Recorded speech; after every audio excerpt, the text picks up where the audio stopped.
சிவபெருமான் சைவ சமயத்தின் முழுமுதற் கடவுளாகவும் அழித்தல் தொழிலை செய்யும் மும்மூர்த்திகளில் ஒருவராகவும் போற்றப்படுகிறார்.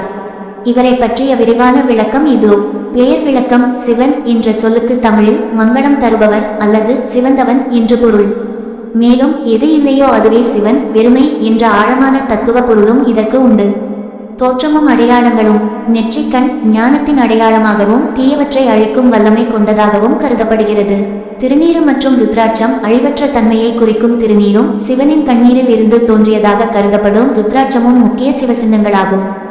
சடைமுடி மற்றும் கங்கை. கங்கையை தலையில் தாங்கியவர் கங்காதரன், பிறைச்சந்திரனை சூடியவர். நீலகண்டன் பிரபஞ்சத்தை காக்க ஆலகால நஞ்சினை உண்டு கழுத்து நீல நிறமானவர்.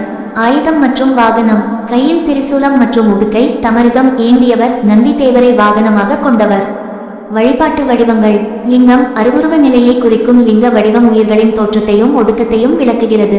நடராஜர் ஐந்தொழில்களையும் படைத்தல், காத்தல், அழித்தல், மறைத்தல், அருளல் குறிக்கும் வகையில் ஆடல்வல்லானாக திகழ்கிறார். தட்சிணாமூர்த்தி மௌனத்தின் மூலம் ஞானத்தை உபதேசிக்கும் குருவாக காட்சியளிக்கிறார். சிறப்புகள். தமிழ் சங்கம். மதுரையில் முதற்சங்கத்தை தலைமை தாங்கி நடத்தியவர் சிவபெருமான் என்பது தமிழ் மரபு. பஞ்சபூத தலங்கள். நீர் திருவானைக்காவல், நிலம் காஞ்சிபுரம், திருவாரூர், நெருப்பு திருவண்ணாமலை, காற்று காளஹஸ்தி, ஆகாயம் சிதம்பரம் என ஐம்பூதங்களின் வடிவமாக விளங்குகிறார். அன்பு அன்பே சிவம் என்பது திருமூலரின் வாக்கு. பக்தர்களுக்கு எளிதில் அருள்வதால் இவர் ஆசுதோஷி என்று அழைக்கப்படுகிறார்.